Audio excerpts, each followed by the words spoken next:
Try to make it so our heads are the same size. Yeah. And that's how we start. I can back up. Is that better? Yeah. We are regular people, and we're here to talk about Helene Hadsell. My name's Carolyn Wellman, and I've been blessed with maintaining Helene Hadsell's legacy. And if you don't already know, this is Sarah Jordan. Now, Hey. she is a numerologist, a tarot card reader, and a medium.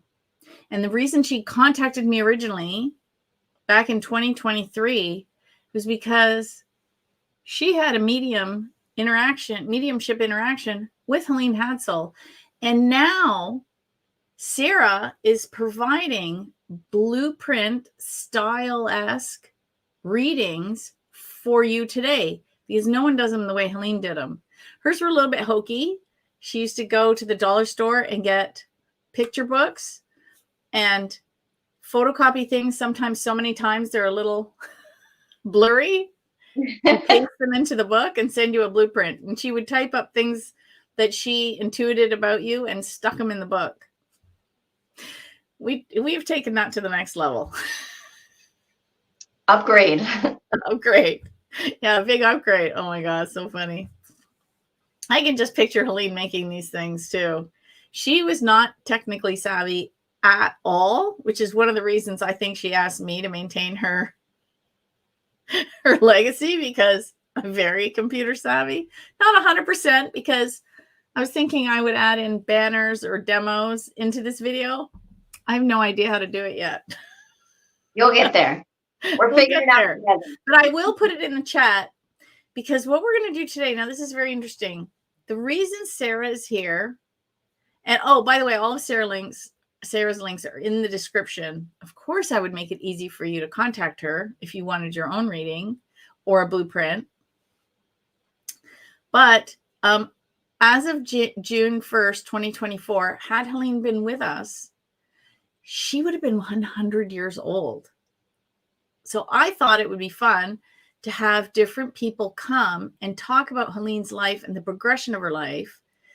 And Sarah, I sent her the 3 different names that Helene had during her lifetime: the one she was born with, the one she was married with, and the one that she chose for her spiritual teachings, and to show the different numbers and how they would have affected her life, which is so cool, right? Yeah. So why don't you tell us a bit about, so for those who weren't here the first time, why don't you tell them how Helene came to you? Okay, so I have been into this manifesting stuff since I was 14 years old, so a long time. And on a whim, I always reread my favorite books, and Helene's are one of my favorites. So I was rereading the book, and I had a dream about, like, Helene came to me in a dream, and I was like, cool. And it was like she wanted me to, like, start doing her readings, and it was just like, okay, I have to contact this Carolyn Wellman lady, and she's gonna think I'm a nut. But yeah, so I reached out to Carolyn, and I said, you know, I'm a numerologist. I do tarot. I love Helene. I love her style. Can I do her readings? I know people need this. So I was happily surprised when Carolyn reached back out to me and said, let's jump on a call and talk about it. And yeah, it's been a little over a year, and blueprints are some of my favorite readings to do. But Helene used to be Helen. Do you want me to talk about that? Yeah, here, let me put in the chat, because I still haven't figured out how to do it on the screen. Okay. So she's gonna put in the chat, Helene, her chosen name is a vibration of 7. Yeah, she was, but well, I started with what she was born with. Okay, that was born Helen. with Helen Barbara, and I believe it was pronounced Deschelle. I think it's either of Russian or German ancestry. Okay. So Helene's name that she was born with, it becomes a vibration of 6. And 6 is all about, it's the vibration of the caretaker. It's all about responsibility. So She was a mother, and not only that, she mothered everybody with that name. So your name gives you a vibration, and it's kind of like making a recipe to a cake or your favorite dish or something. You can choose to live up to that vibration or not. Most of the readings that I do, I would say 99% of the time, people write back and they're like, "This is crazy. How do you know that?" It's like dialing a phone number and reaching you. But Helen, her given name, gives her that sixth vibration, which the upside is like she's great at building community. She was surrounded by loved ones and friends. And the downside is people could rely on her too much. So she could be Mm. potentially codependent. She could be potentially feel overly responsible, overly worried, potentially have her nose in other people's business too much without knowing how to say no. That It's what, sounds like her too. yeah, it's what people would call a busybody, or they would feel guilty, like, they want everybody to win, which we all do, but they would feel overly Mm. responsible. So, someone with a six, they take that to the extreme. And Helene, I'm going to refer to her because that's her chosen name. She was a spiritual seeker, very into everything mystical and the unknown. And that is life path numerology 7 in a nutshell. And when she changed her name, she became that 7 vibration. Now, I want to do a side note here because it doesn't mean that she was overly woo woo or like all up in the air, because my husband has the same 7 vibration due to his birthday.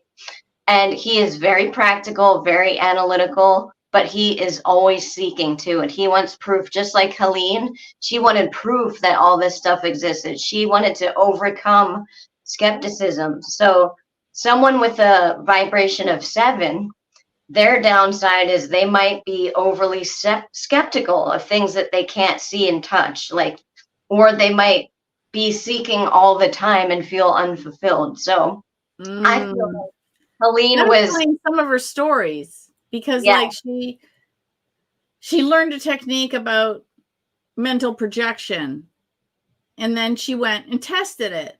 So she wrote about her testing it and how it worked, or she got it in her head she wanted to levitate, but she wasn't having any luck. So she's thinking, this doesn't work. And then she would try something else, and she's like, that doesn't work. And then one day it did work. But yeah, she was a pessimistic seeker. Was that would be kind of right? optimistic seeker. I'd say she had a healthy dose of skepticism. She wasn't cynical or anything like that. Skeptical, that's the word. Yeah, I would say skeptical I would seeker. say in the beginning, before she changed her name, when she read about how to win contests, she just was like, "Oh, all I have to do is this, and I'm going to win. Cool."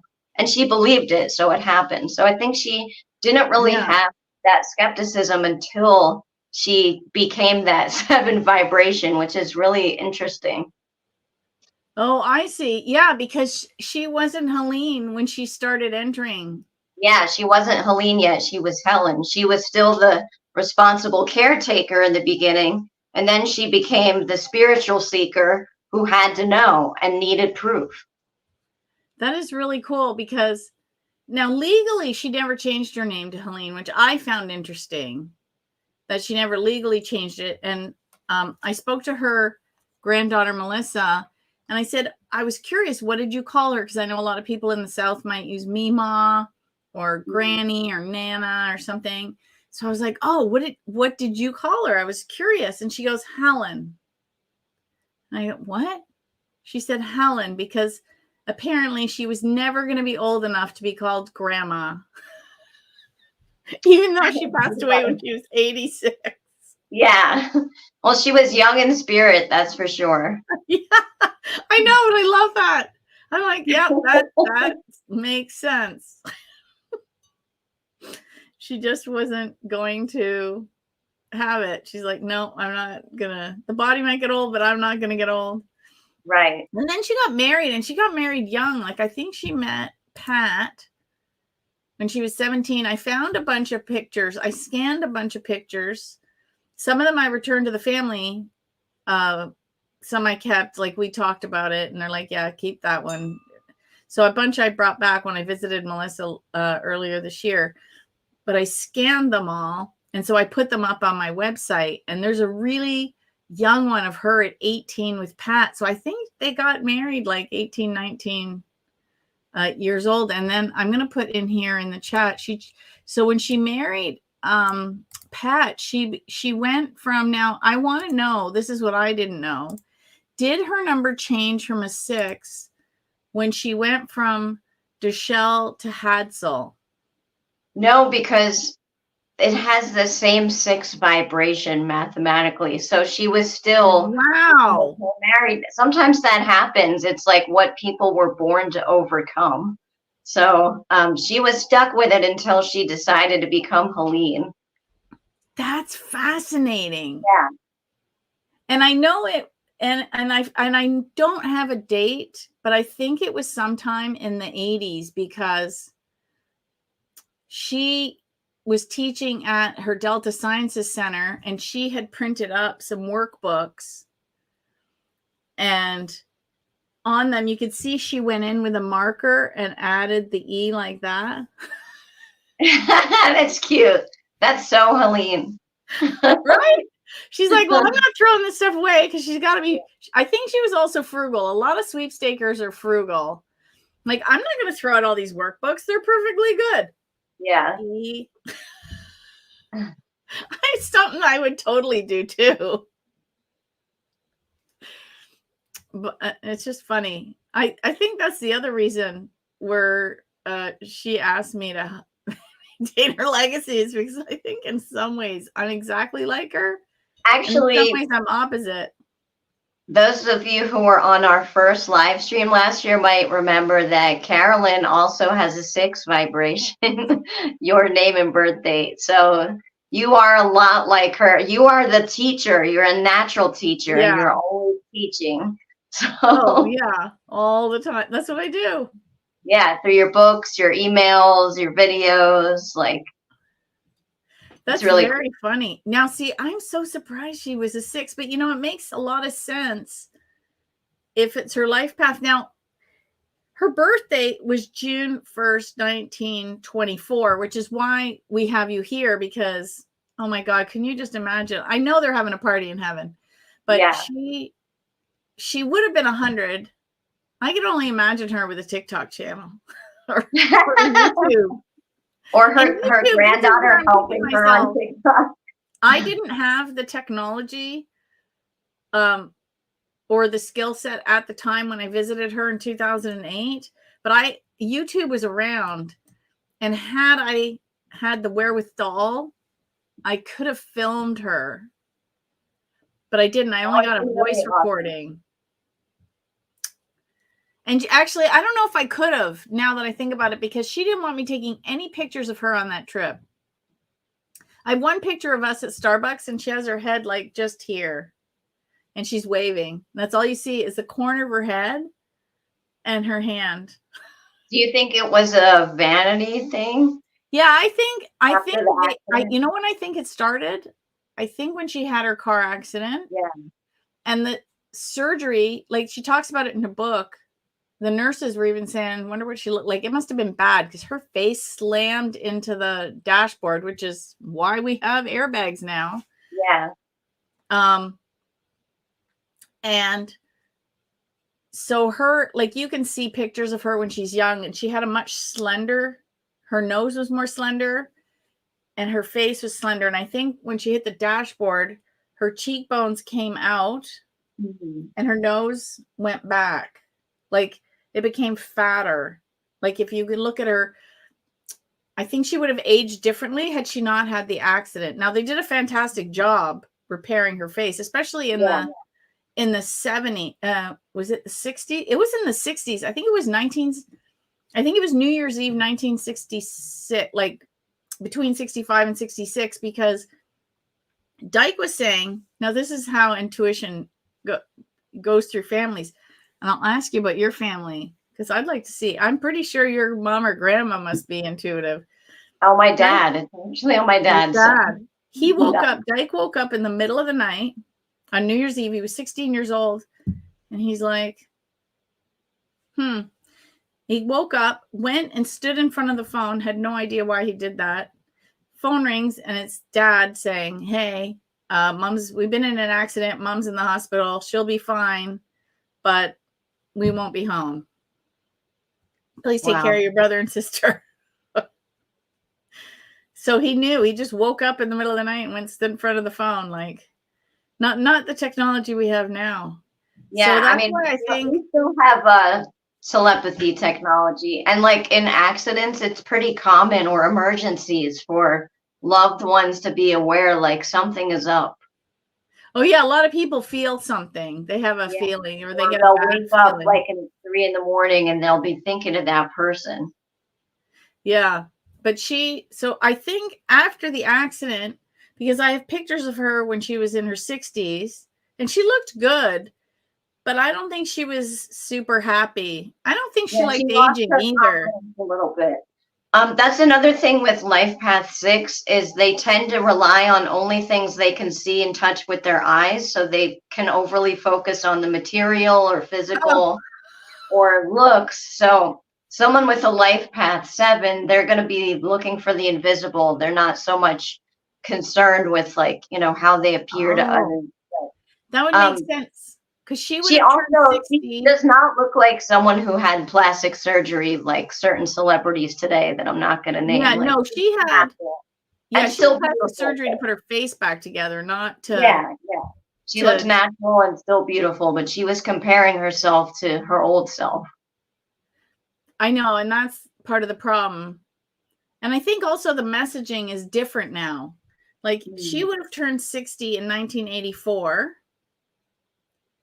Right? And back in the 80s, it was all excess and rich and beauty and, big hair and shoulder pads and all that. And Dynasty. I think, I think she would have, had she hung around a bit longer, I think she would have got over that. Because the technology had changed so much, and now we're all like, no, everybody's fine. Like the Dove beauty campaigns where everybody's beautiful. Yeah. I think that might have switched. Because I know I feel that way sometimes. I'm like, oh, I miss being 20. And then I'm like, no, I will keep the wisdom I have now. Thank you very much. Yeah. It's like I look at old pictures of myself and I was like, man, I can't believe I thought I looked bad then. Right? But I'm happy today. That's more important. Yes, the change. I think, it would be nice to be, 20 and do that. And then I go, yeah, that was a lot of wisdom I learned along that route. So yeah, I'm glad I'm glad I don't have the confidence I have today. I'm glad I didn't have it back then, because I probably would have gotten in all kinds of trouble. Well, good or bad, we don't know. This is actually a good question. Somebody's asking, how do you know if you have the 6 vibrations? So can you explain how people add up? So you take your date of birth, the number. So Helene's was June. So we go 6 plus 1. That's 7 plus 19. 24. 24.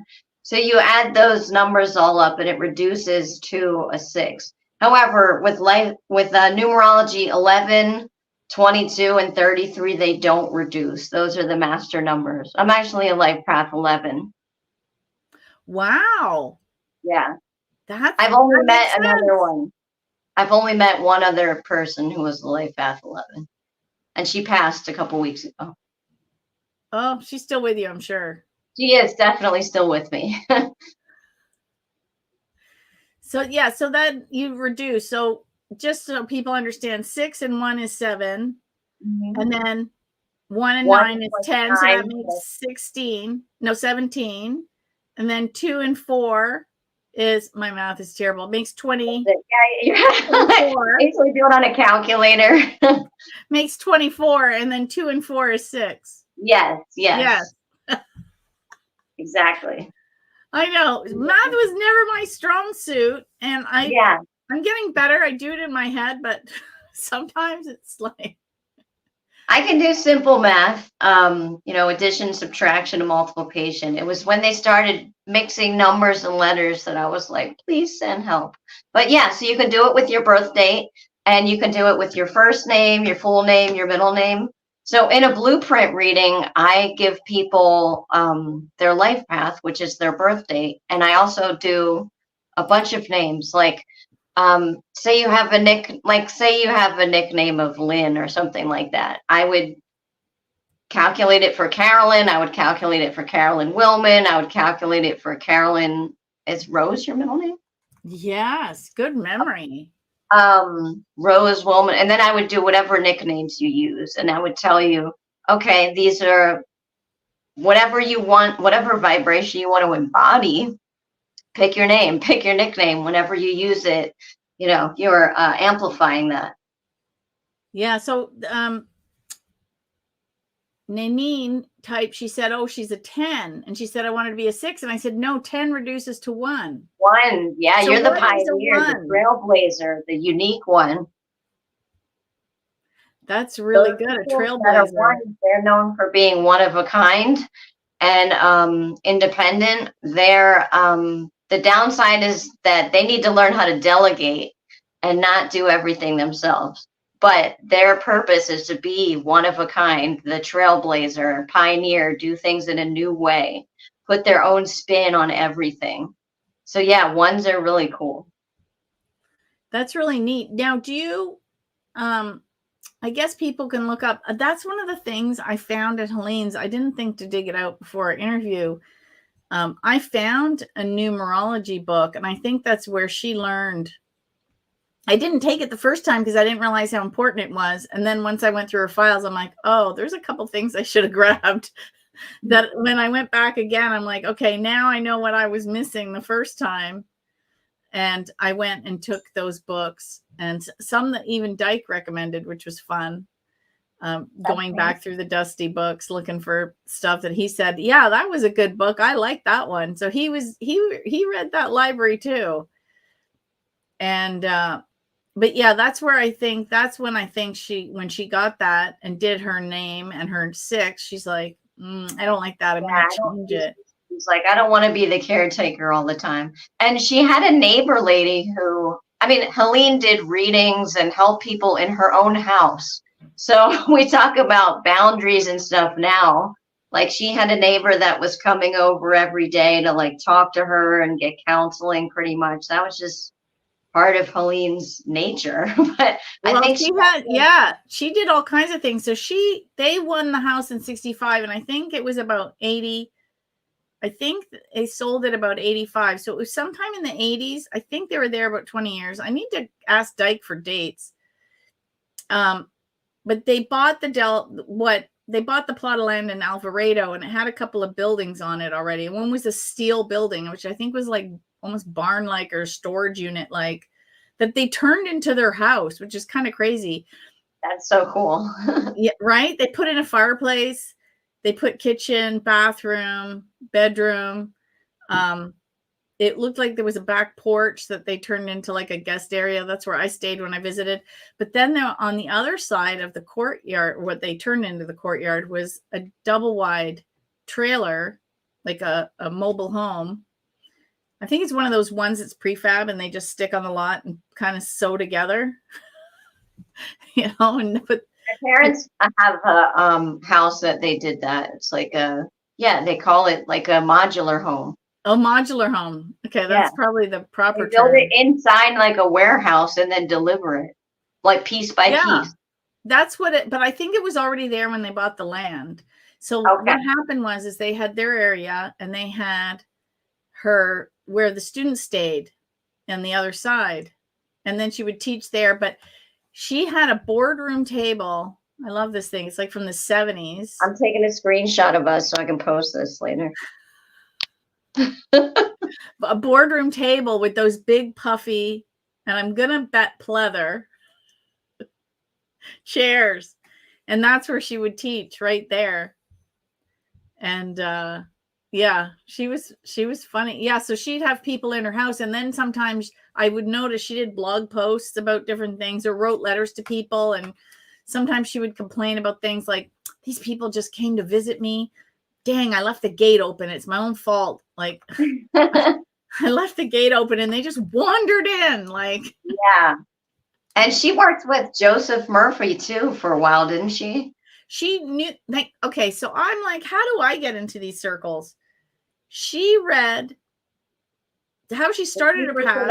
She read a lot, but she read Norman Vincent Peale's book.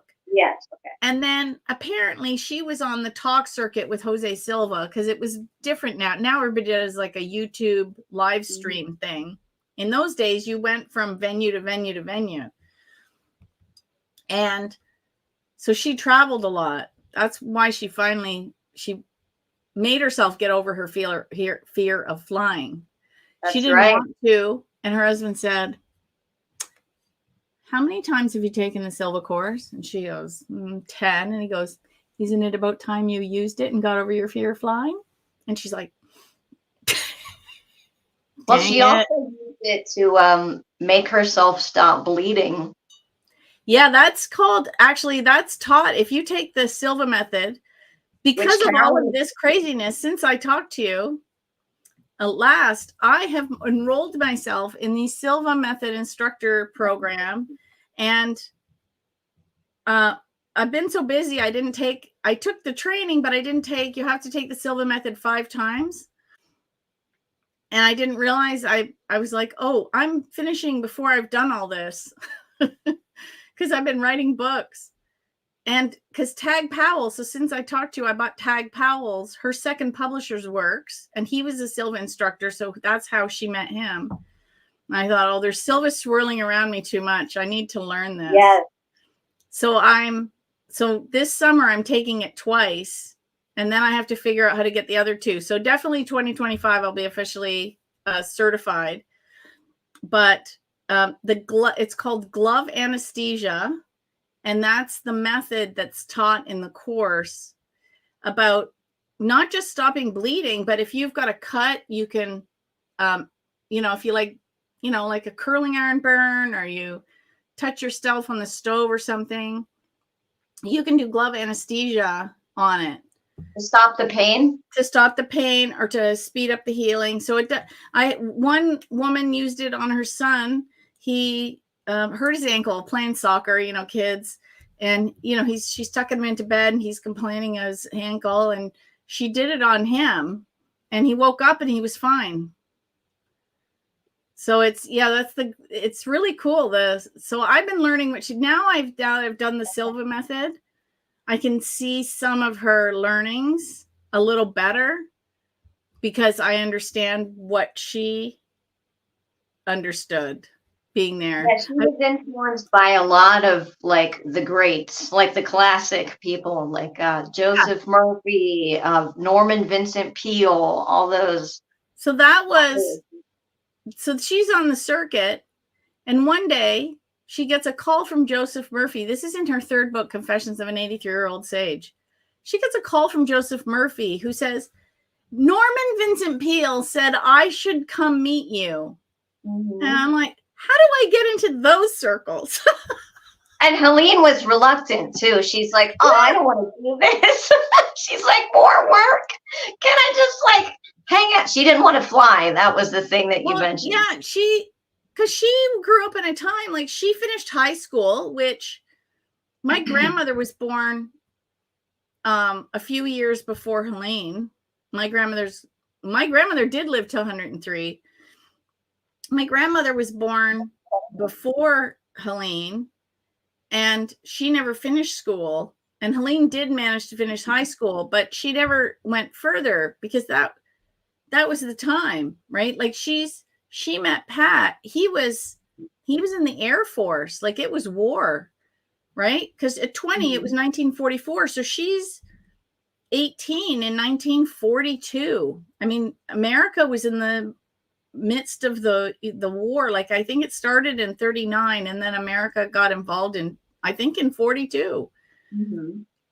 And then he went away and luckily he came back. Yes. And so she was just a housewife. And I asked Dyke one time, So how did she get involved in sweeping? He says, I think she was bored. I mean, it makes sense. It really connected her to like, it's really how she got started with everything. And she won everything. Everything. Yeah, and I don't think she did right at the beginning because she started with contests and she didn't understand. And then I think she kind of muddled a bit. And then she read Norman Vincent Peale's books and went, oh, and then she connected the dots. And then right after she connected the dots, boom, she started winning. Everything. Yeah. But now, where in somebody's numbers would they be a bit of what I call the fisherman? And the reason I say that is it took me a couple of years to figure this pattern out, but she loved telling a story and then telling it better the next time she told it. So, for example, in the very first book, and I didn't have her first edition of the Name It and Claim It game when I published the third edition. I only had the second and the home versions that she created and the digital file that Dyke sent me. So I used that. And then I published. And then afterwards, I found in the first edition, I found one online. I bought it. And I realized there was a chapter in there that didn't make it from the first to the second. And I thought, uh-oh, that's not good. Like, what am I going to do? Am I going to republish? And then here's what happened to it. She put it in contact with other realms. Okay. So the story is about the messenger, how she met the messenger that she talks about in the second book. But in the first book, I recreated it as a free PDF for people because I felt like I can't gatekeep this chapter, the original. So I reproduced it. It's free on my website if you want to go read it. It's called The Missing Chapter, and it's on the Name It and Claim It game page. Just click on it and you can read it. Downloads. It's a PDF. And so she sees the messenger and she needs to draw him. So she draws it out. And then the next day she goes to the store and buys wood and buys paint and does all this. In the next book, she couldn't sleep. She ran to the garage. She grabbed whatever supplies were there. She grabbed whatever paint was there. She mixed her own colors using like cocoa beans and coffee and whatever she was doing. And she painted the picture. I have the original painting. It was definitely the first story. It is acrylic paint. It is acrylic paint. So she just makes it a little more dramatic in the telling. That's so funny. Right? So that's like, I read her stories and it just gets a little bit better or a little more dramatic. That's the creativity. So you asked about what would make somebody a fisherman. And I thought you meant like a lone wolf, like that first contest, like husband, about like coke and how her husband's like a lone wolf. It's a bass. She caught a bass, and then she caught a bass, and then she okay. So that could be it gets bigger and more exciting every time she tells a story about how she caught the fish, right? Like, he probably has a 3 somewhere. They're all about like self-esteem, power, not in a negative sense, but like personal power, confidence, sharing with the group, sharing with the community. I get what you're saying now. because to me it's like the bass fisherman. The fish keeps getting bigger every time they tell the story, and the catch is more exciting. And so she did have the experiences. Like, she definitely did see the messenger, and I have the painting, and you can see, and it is very much like the messengers in the book. The is it the Gold of El Dorado? I think I have it. I do have a copy of it. Does it smell like chocolate or coffee? No, that's what I'm saying. If you look at it, plus the yellows in it, there's no way she made that. That is definitely store-bought acrylic paint. Okay. And if you watch some of her videos online, she it's in the background, and she had mounted it. She glued it onto some particle board and had a frame around it. Well, that frame had rotted.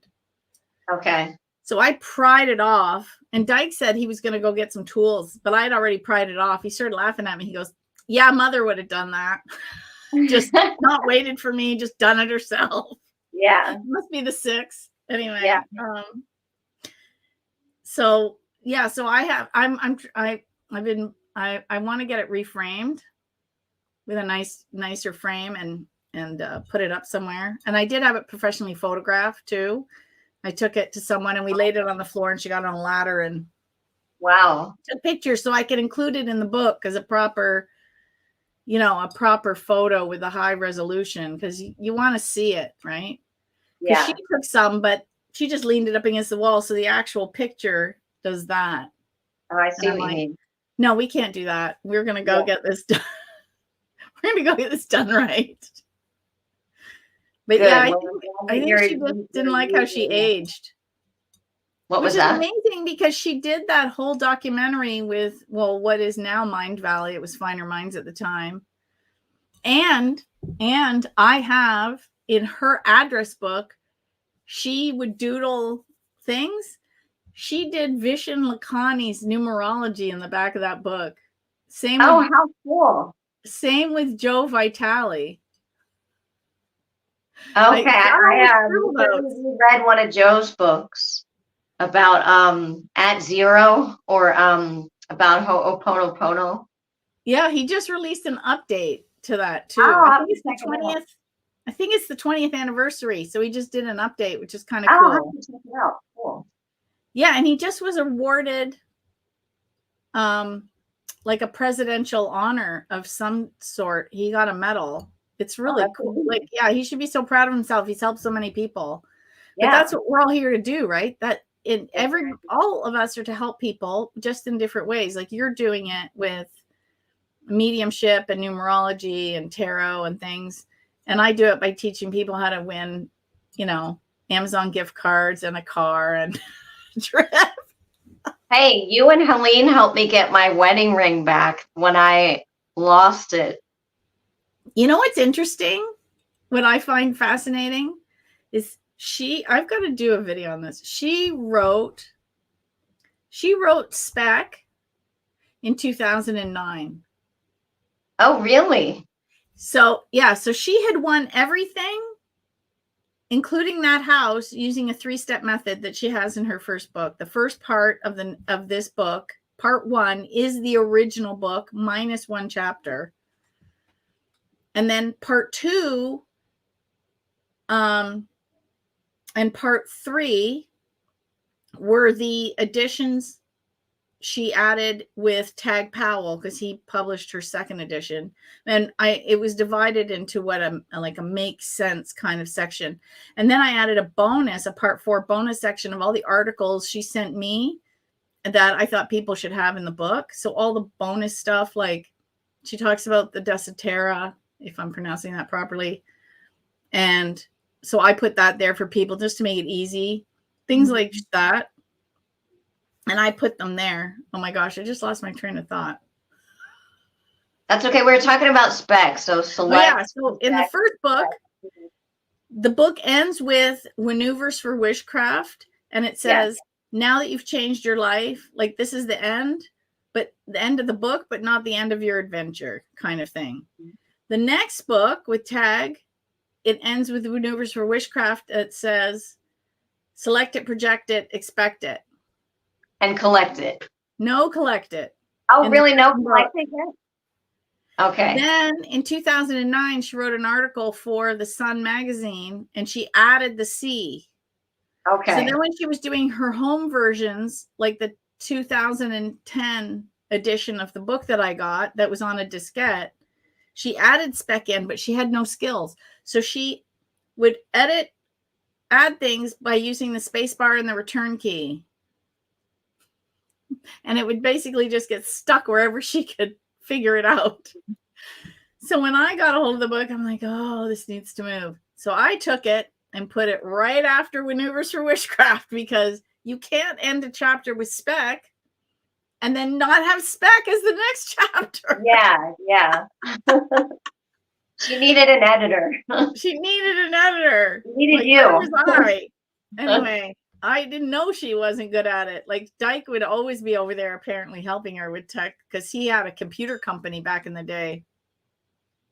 And yeah, he was always, this file is missing. And then he's like, no, it's there. And he'd have to go over and show her that. She's like, I lost it. She would insist. And he'd show her, oh, okay, find it again. And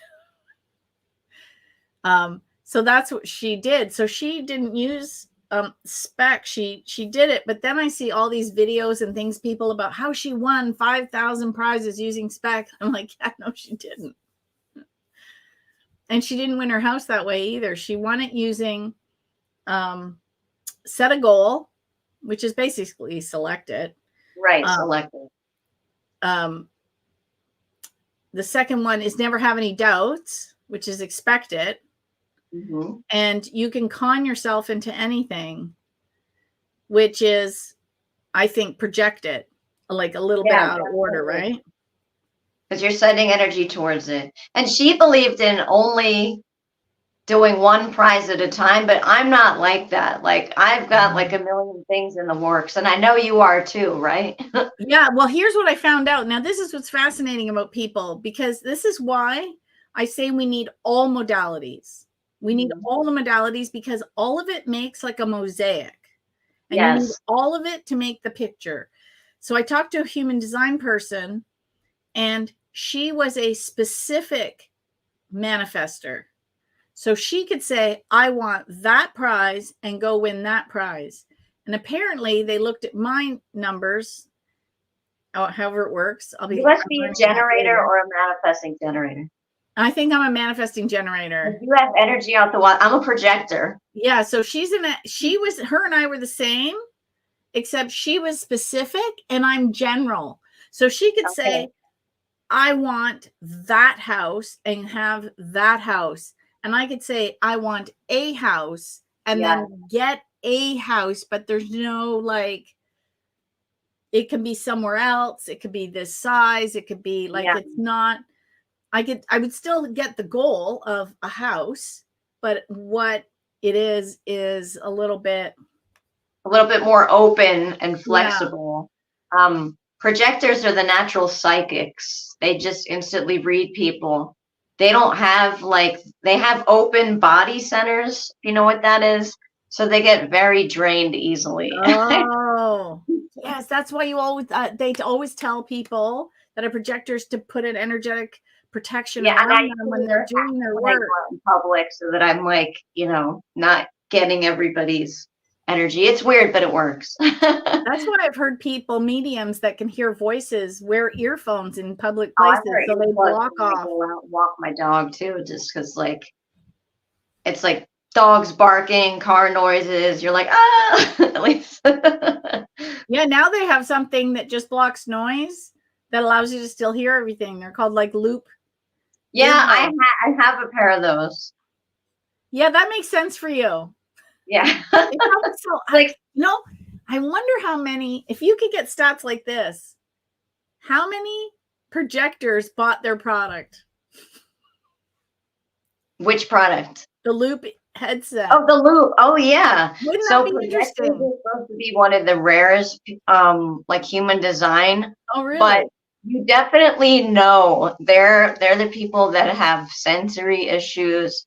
They're hiding in their homes. So they were probably very happy during lockdown. They're like, I just get to stay here during lockdown. Don't get me wrong, I'm not a total shut-in, but I do need a lot of recovery time after being out and about. My daughter's like that. I wonder if she's a projector. I'll have to do her number. I'll have to look into it and see what she is. And she also changed her name. Oh, that's interesting. Yeah. I'll have to look at your daughter's. I'll have to look at it. Because, I was thinking about that. I'm like, oh, that makes sense. Very cool. It is cool. Well, because there's no rules, technically. Yeah, there's really no rules. And if you So a lot of people that get blueprints from me, they will ask a specific question, and I give them a couple follow-up questions too. Um, but if you don't love your numerology, like you're not stuck with it. We all have free will. Like when I'm feeling overwhelmed as a life path 11, I take on a 5 vibration, the rebel, which I've always been rebellious. And Now, how I do just you do love that. that? How do you do that? I find I find a name that lines up with it and go by it. I wear the colors that are for it. Like each number corresponds to a different chakra. Today I'm the third chakra. 3 is all about um reaching out to people, collaborating, community, Mm. confidence. Like, so today I'm the 3, Oh, bringing that's people so cool. Yeah. together. Is that why now people might not know this, but you're also an author I am an author, yes. but you use a different name. I do use a different name. Now, So I did use the you do name that Zelda part of the Barron. numerology? It is Zelda Barron's adds up to a 9. And that is like travel, world travel, people from other cultures reaching around the world. So the reason why, and they tend to be more independent, but their thing to overcome is like um, to learn compassion for themselves. And they often have people coming up to them and telling them their stories because these people are naturally psychic. But I chose that name because I wanted my book to reach people around the world. And it Oh, so clever. has. I love Also, it. I just liked the name. It is. It's a great pen name. Thank you. So Thank you you. can just do that. Now that makes me think that's interesting because on these books, because they're Helene's books, but they're updated by me. So her name, a 7, is on the cover, followed by a 6. Which gives you a 4, which is the number of foundation, stability, success of a group. Oh, And its thing to overcome is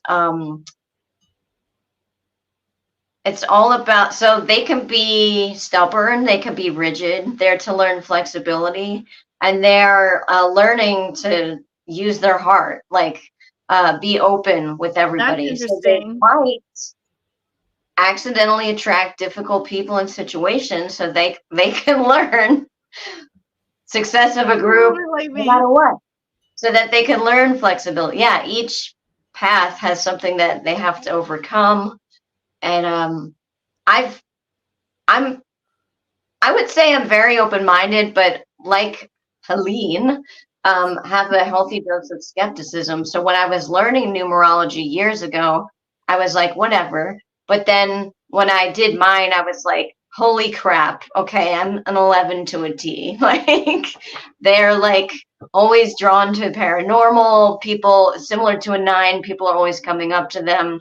They're the spiritual teachers. Like that doesn't mean you're going to be a tarot reader or a psychic or whatever. Like I'm a musician and I also write songs. So my songs all are about ghosts, death, things that like, people can all relate to, and things that I'm always trying to understand. But from a young age, like my favorite movie was Poltergeist. Like I Oh, haunted house stuff.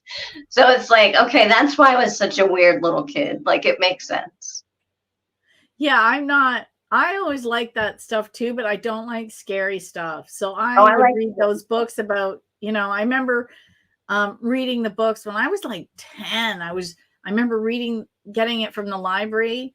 The one that had all the scary stories to tell in the dark. Those no, haunting. the ones where you were learning, it was like Von Kurt, I think, and he talked about like the carvings in the earth that looked like aliens, Oh, and okay. Yeah, I know what you mean. crop circles and Yes. UFO sightings and like all the paranormal stuff. And I love those books. I was like, because I always thought that there was more to this place than I Oh, guess, yeah, for sure. all the woo stuff. And I love conspiracy theories. It reminds me of that movie. I always think which one is real. I don't think they're all real, but it always reminds me of that movie with Julia Roberts, and his name escapes me at the moment. He was Mad Max. Anyway, the Australian actor whose name I can't remember. Oh. Anyway, he was this crazy conspiracy theorist, and none of his stuff was right except for one at the end. You see that one of his theories was true, and you're like, okay, there's got to be one, at least one in that whole mess that's real. Which one is it? This is interesting. Like, you know, it's kind of like a game. Yeah, it's like solving a puzzle. Definitely. Like solving, oh yeah, mysteries. I love mysteries. Me too. Those are my favorite thing to read. I've found an author in one of my author groups, and she was posting about her book, and I went, ooh, that looks good. So now I'm on her third book. Oh, can you share the name of the author? Yeah, her name's Jenny Anderson. I'm trying to get her on to interview. She's Irish. It's so fun. So I might have to do an interview at like 6 a.m. my time, because she's on the other side of the world. That's dedication. Across the pond, as they say. Yeah. But yeah, it's fun. So that's why I think it's really cool that you see. I never changed my name, and it's interesting. When I got married, and I'm no longer married, but I never changed my name. So I was always the same. It never changed and then went back. Like my mom changed her name when she got married, and then when she was divorced, she went back to her maiden name. But I never did. I've been the same the whole time. And I think that's interesting. That's something I think about sometimes. That yeah, well, sixes do like predictability and routines. Yeah. But that's crazy, because my life is not predictable. Like every day. You have like so many things going on, like all these different book projects and literally so many book projects. Like I have enough book projects right now to keep me busy till 2026. Like I've got three translations waiting to be edited for this book. A Man Called Friday, I just got the Spanish edition. I've got to do some preliminary editing for doing the Audible of Confessions of an 83-Year-Old Sage. And then I'm starting on Tag Powell's book. It should come out this month, which is interesting because we're going to have you on again. Okay. And I've done a few of his books because Tag was so fascinating. When I went to sign contracts with him, he showed me his passport, and that's not his name. His name's Ernest Terrence Powell. Oh, okay. So I said to him, where did Tag come from? He goes, the heavens. And I thought, oh my goodness, he just meditated and got Tag. Like, good Lord. Yeah, I can't. Like Tag, you're it. Well, I had to write the lawyer and say, we can't have a contract with a fictitious. Yeah. So we changed the contract to have his legal name and then AKA, like also known as.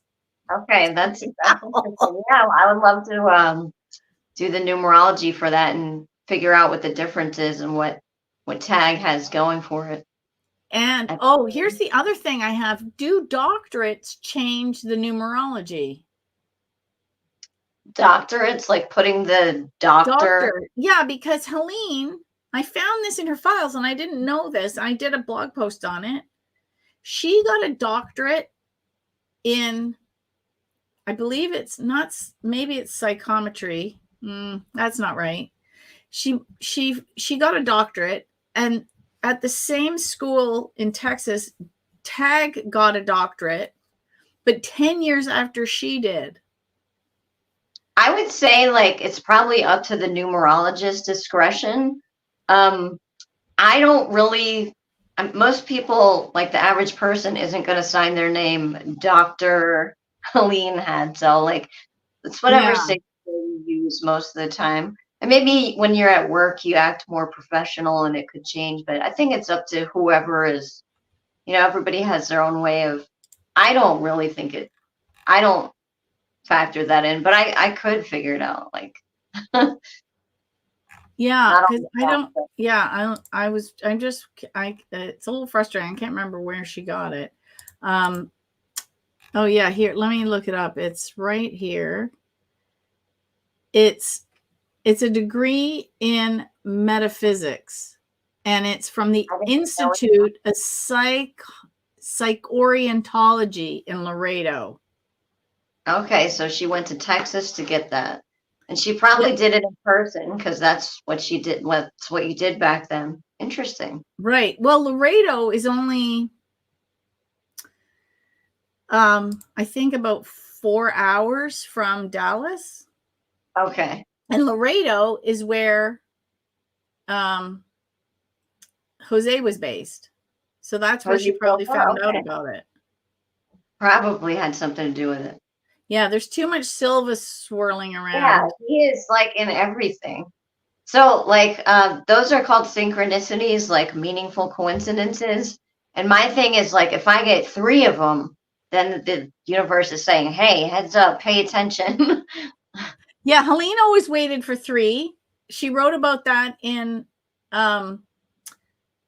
Contact with Other Realms when she was going to go to Peru and she stayed for several months. She got a sign and she wasn't sure, and she was talking to her husband and he said, "Don't you always wait for 3 signs?" And she's like, "Well, I better get them soon because I gotta have something by this date." And right in quick succession, she got the next 2 signs and she knew she had to shift.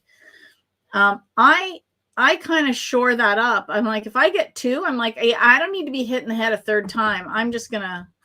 Yeah, and also the 3rd one always comes like at the last minute, it feels like, or like immediately. It's like, for me, it's like you get the 2 and then it's like the 3rd one, it's like either immediately after or at the last minute. And then everything is all happening like go, go, go, go.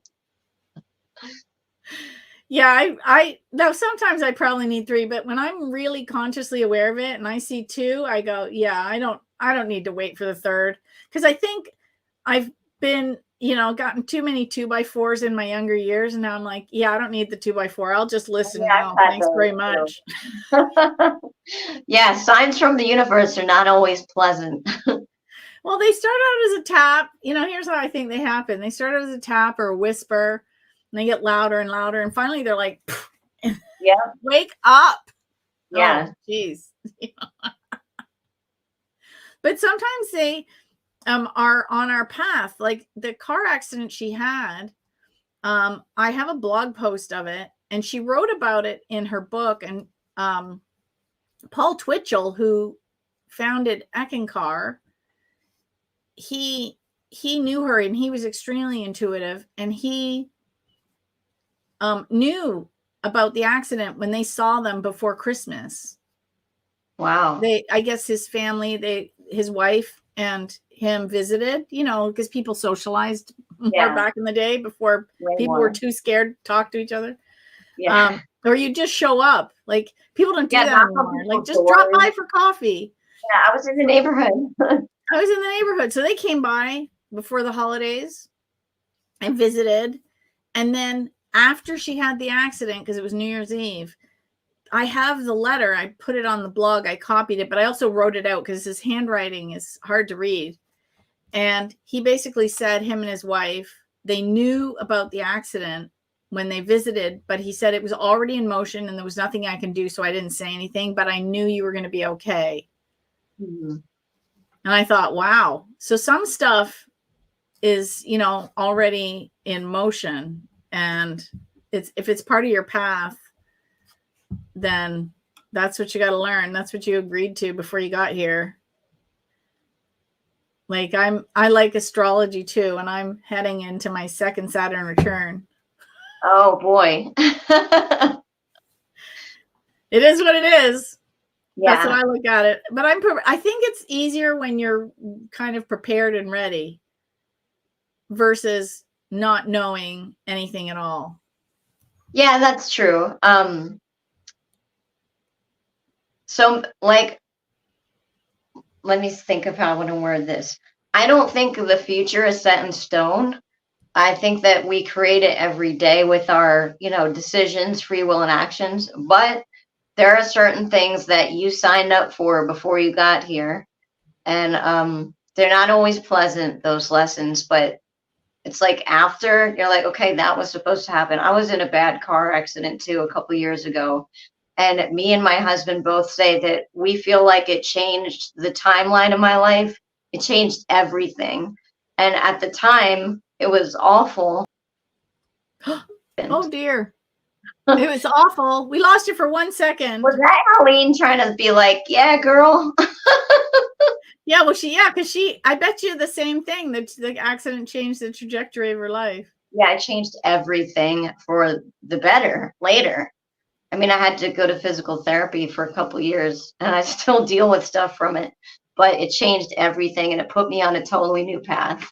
And I'm grateful to be here, but I'm also grateful for the lessons from it. So yeah. And I actually had a dream about it the night before. Ooh. And I had a dream that I was driving a white Jeep, which we had an orange car at the time. The rental car they gave us was a white Jeep. That's crazy. Yeah. And I had told my husband, I was like, before we got the rental car, when I was in the hospital, I was like, I had a dream last night that this happened, but I was driving a white Jeep. And when he went to pick up the rental car, he called me.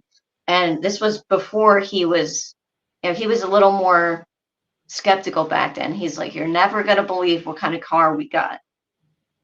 A white Jeep from the rental car company.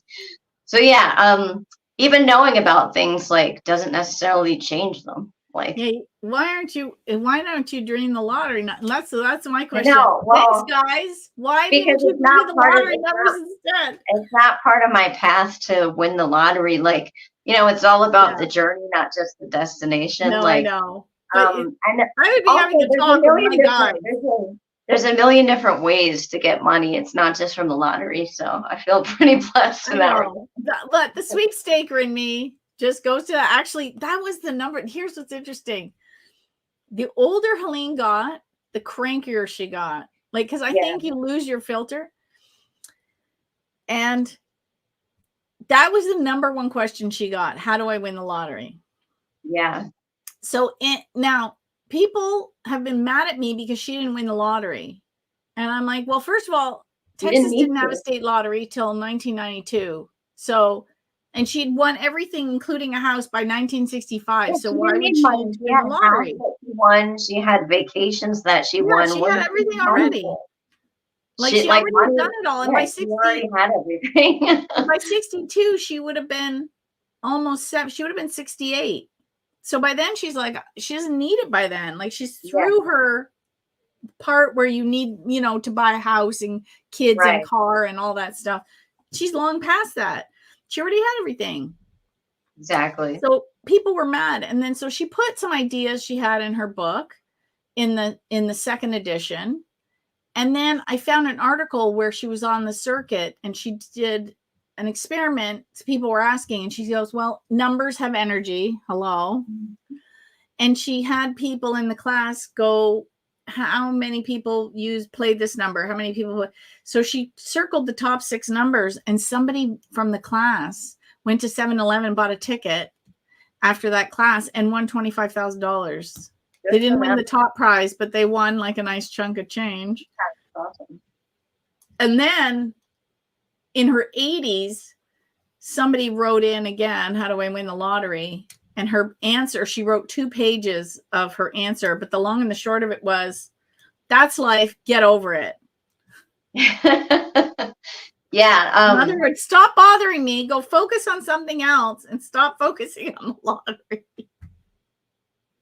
She's like, she was so done with people asking that question. The comic book or the comic strip Maxine? Grumpy. Oh, yes. That would have been Helene. Like, she was like Maxine toward the end. Yes, she turned into Maxine. She didn't give a her house was dusty. She had a sign. I think I put it in Confessions of an 83-Year-Old Sage, where if you see something that bothers you, do something about it. And if the dust bunnies and the whatever, irk you, wait till you're 83 and see if it still bothers you. Like, and if you don't like it, do something about it. Like, there's the dustpan in the kitchen. Go get it. Like, you feel free to clean. It's kind of funny. Mm-hmm. Yeah, she didn't care. Like, at the end, she kind of didn't care. She was just like, that's good, because in her early days, she was probably overly concerned. So she balanced out. The pendulum swung. Yeah. Now, did you want to pull now? Were you kind of guided to pull any cards for Helene? I did. I pulled some cards today, and I asked what Helene would want us to know. Oh, So good the question. first card, this is from the Animal Wisdom deck. It's a crow, and you can see the crow is looking at a shadow. Oh. So this is saying like everything that you're seeing around you is like your mirror. And this is about using your mind, which Helene would love because we're projecting all the time constantly. So if you are, I'm going to say this like Helene would say it. If you want to win something or have a result, you have to put it out there like you're already getting it. Like, and if you say this didn't work, guess what? The world's going to agree with you because it's what? It's your mirror. It's your mirror, but also crows love treasures, right? They love shiny things and treasures. They do. They love shiny things. They love treasure. They love crystals. Didn't Helene give you a crystal ball? Actually, that was her crystal ball, and it has been given back to Melissa because Melissa didn't even know it still existed. Okay. And I talked to her, and I'm like, I have it. That's not right. So I gave it to her because somehow in the kerfuffle it wasn't there. But I did keep this. Was Helene? I kept one, so that the big quartz crystal and the crystal ball went back to Melissa, as they should, and I kept this one. This one was from Helene too. Wow. So yes, crows collect things. They love shiny things. If you ever see a crow, don't feed it unless you want to keep feeding it forever, or it will destroy your house. They never forget. But yeah, it's about using your mind to get what you want and realizing that the world around you isn't all that you like. There's more going on behind the scenes than you realize. It's like that quantum physics thing, like where this isn't all solid. It's like a hazy wave. Look at the possibilities. Another card. Lots of possibilities. For what she would, it's all potential, is the wolf. And the wolf is the card of the teacher, and they also travel in packs. So I think this is for Carolyn. I think this is like a, hey, keep doing what you're doing, keep teaching, teaching with compassion, and don't forget to have alone time sometimes, because, but yeah, this is all about like continuing the legacy, teaching, howling with confidence. Do you know there's a sweepstakes thing? That on a full moon, you're supposed to take an empty wallet and open it up to the full moon and howl, and you're supposed to win stuff. No, but we should try that. You know what? The full moon, I think, is on. I'll have to look up the date of the full moon this month. I think it's around the 20th. Oh, the 20th. Okay. I think I have to go check the date, but I'll do something. I'll post something online about the whole thing. That's so cool. Yeah, you're supposed to howl at the moon like a crazy person. Actually, my husband and I, we cover Where Is My Mind, and they howl in that song. They go, woo! So I'll give you a shout out during the concert. But so we have two bird cards. These are all about air, the mind. Grouse is all about movement and dancing. It's a bird that is all about cycles and circles, coming full circle, cycles of rebirth, coming back around to old ideas or tying loose ends. But the grouse is a bird that dances and moves and twitches. And I pulled this for a client recently, and I was like, this dancing bird keeps coming up for me. And she said, I am a dance teacher and I own a dance studio. So this is like saying, you know, we think of meditation as like sitting down, trying to clear your mind, but the grouse is all about rhythm. So movement, like dancing around, going for a walk, going for a swim, doing things that are repetitive. And if you relate to the grouse, like I do, that's when you're going to get your best ideas. Like how I do my reading for people is I go for a walk or a swim after I tune into them, and whatever comes to me, I just tell them.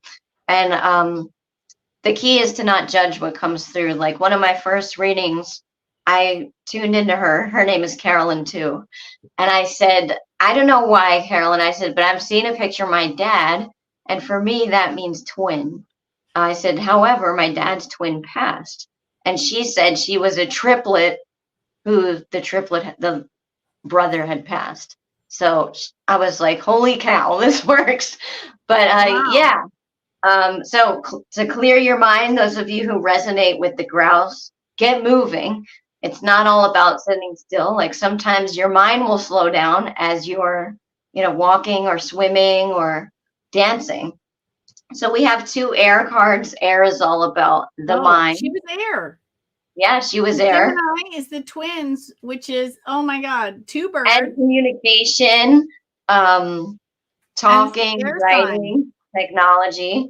And this is Earth, the wolf. I'm an Earth sign, by the way. I'm an Earth sign.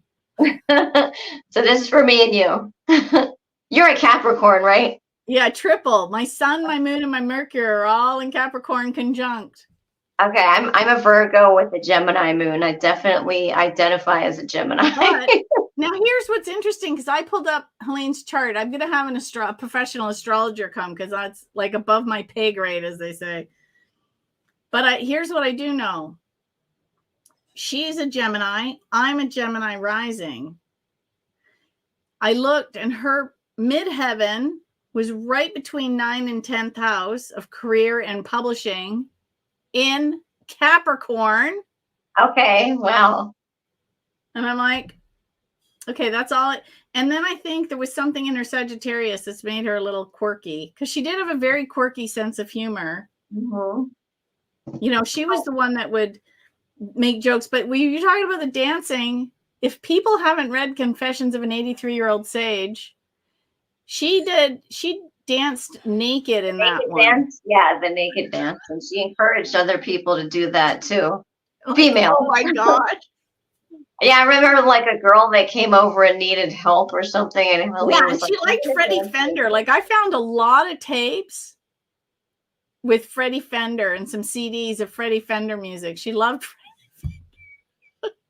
I don't know who that is. I'll have to look it up. Yeah, he was an old, like he's from the 50s and 60s, and he did a lot of music, like the Elvis kind of, like who did the twist? Wasn't Chuck Berry. It was anyway, that kind of music. And then you said dancing around, and I'm like, yeah, I can see her doing that. Yeah. Yeah. So get moving, everybody. It's sometimes the best messages come when you're not bound by your usual routines. Yeah. I like to do the there's also something known as like the Zen of raking, when you're doing something mindless and repetitive. Yes. Then that's when it comes, like gardening or washing dishes or folding laundry. Driving, you're like, how did I get here? Your subconscious mind took over. Now I think Helene's here because I just noticed both of our cameras just did a quick little flag. And they keep doing that. That's so cool. Yeah, maybe it's the modern version of orbs. Yes. Because they can't do an orb on a live stream. Yeah, I keep seeing the cameras flicker, and the sun's not even out here. No, and I'm not in a lit room. Like I have my proper lights and a backdrop, so there's like no outside influences here. Well, thank you for coming, Helene. So what I want to say is like, the people that have passed, they're not on demand. Even mediums, we can't just be like, hey, come on over. They have free will too. So it's like the fact that you chose to give us a sign is like pretty cool. Oh, that is cool. Well, I know she's hanging around. Yeah, you're always going to be connected to her. Yeah, I just got the dragonfly card too for the last card. Well, I'm not surprised because I think she didn't want to have anything to do with me when I asked to come visit her. And she said my guides were so loud that she didn't have a choice. And now that I've spent the last 4 years like working with her books and her materials and like doing blogs and doing audios, like I found lost audio files and things like that I've put online for people to listen to that were never before published. And I've spent that time in her energy. I see that it was a bigger deal than me just, teaching maneuvers for witchcraft. Like I thought it was let's small. go get ice cream together. Yeah, this is like your whole life now. That's so. Well, I think that's what I mean. Like I thought it was going to be something small. Like, I'm the contest queen, and I'm teaching how to win giveaways. Oh, and I'm going to teach also how Helene did it. Like I thought it was just like a small thing. And then I was told in a reading one time, they said, the contest queen is in the mountain. She's just one step. And then I have a sweepstakes marketing company. And when I was getting the license for the sweepstakes marketing company, I knew I'm standing in line because they didn't do it online at the time. So I was down in this government office, standing in line, waiting to file the paperwork. And I was like, there's another business. You're like, what am I going to do now? And I put it off, and I kind of knew after I put her stuff, and I knew her stuff, and I thought, and I was kind of lazy. I didn't want to do it. Then I got tag stuff, and I went, all right, here we go. Words for winning. Now I had to, so I opened a publishing company officially. I went, yep, there's the third one. I'm like, thank gosh I didn't get a hit for a fourth. I think maybe once you've tied up some or finished some more books, maybe in a couple of years. Shush. I'm just saying what I feel. I have so much work on my plate. I'm like, don't. Yeah, but you're a generator. That's what or manifesting. You got the energy for it. Yeah, well, actually, the thing is, once they're printed, like once the project is done and they're printed and they're, available online, they kind of just take a life on their own, and then you just do the next one. So it's not too bad, but still, I have a pile right now because I've got 10 of Tag's books. Wow. I didn't realize they had so many. Wow. He had more, but I only bought the rights. I only got the rights to the ones that I could publish, and actually 2 of them had artists do artwork that I couldn't find them to license so I can only do the text, and I have to get my own artists. Oh, well, that's okay. A new artist is going to get some work commissions. Yeah, that's awesome. So that's I know a bunch of artists if you're interested. Sorry? I said I know a bunch of local artists here. We will talk because I've put that out to the universe. I'm like, I'll need some artists for that. Wade is a very amazing artist here. I know a whole bunch of artists. We'll talk offline. Yeah, sounds good. See, put it out there. The universe delivers. What's that? Right? Yeah, you just said it. I said, I put it out there. I'm like, it's been ruminating for a while, but I haven't got to those books. So I'm like, okay, well, when I get closer, I'll need some artists. And sure enough, you're like, oh, by the way, I know some artists. I'm like, yeah, surrounded by artists. See, again, not an accident. Yep. That you had that dream about Helene and connected with me again. So it's so clear. That's why when you phone me, I didn't even need two more signs. You're like, hey, I had a dream about Helene and I think I should do her blueprints. And I'm like, okay. I was either like, she's going to think I'm a nut or she's going to say yes, but I had to do it. I might think you're a nut. And I said yes. Yeah. Speaking of nut, I love Helene's quirky manifesting with peanut butter and manifesting with chocolate. I do every day. So you think as you're eating, she did it with M&Ms, I think. But as you're eating your chocolate or your peanut butter, you're projecting winning or whatever it is that you want. And Carolyn has all these success stories that Helene wrote, like letters to Helene. People that did it. But I think the reason it works, now here's 2 things that are very funny about that story. So I found something in her files called Manifesting with Chocolate. And I'm like, okay, what is this? And she talked about how she would sit with M&Ms and eat an M&M and visualize whatever goal it was. And then it would come true. Now, here's what makes it funny. When I was at her house, she had a whole section of diet books because she was always trying to lose weight and get slimmer. But she wasn't an athlete, and she probably ate the American, like too much carbs and not enough. We all do. But you know what I'm saying? Like, it's kind of funny. Yeah. And so here she is. And then in the manifesting with chocolate, she says, yeah, eat 1 or 2 small packs a day. And I'm like, you're Like the supposed to little wait. Halloween kid I packs, know, not a but big still 2 packs a day. Like, but the reason I think it works is because the idea is when we're thinking of our goal, it's pleasurable, and the chocolate instantly with another sense, well, actually 2 senses, because it's well, 3, feeling, tasting, and smelling. And you get like a dopamine or serotonin Yeah, hit. you So get a serotonin, and you're triggering yourself into that pleasure zone. yeah, it's like I think helps. Yeah, Mhm. which helps the manifestation, which is why it works. And then so she made it into little she said you could gift it to somebody and print out a card. So when I went to one of the sweepstakes conventions as a consolation prize, so I did a little quiz, and if you got the answer right, you won a prize pack, but if you got it wrong, you won a consolation prize, and all the consolation prizes were the manifesting with chocolate. So I That's had a little awesome. bag, but I used Canadian Smarties because I was in the US, so I put a different kind of candy because it was fun. And then I put the card with all her instructions on what you were supposed to do to manifest with chocolate.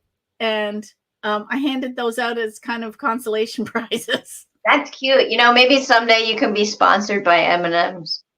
We'll have Sure, like I'll take it. Or Smarties. I'll eat either one.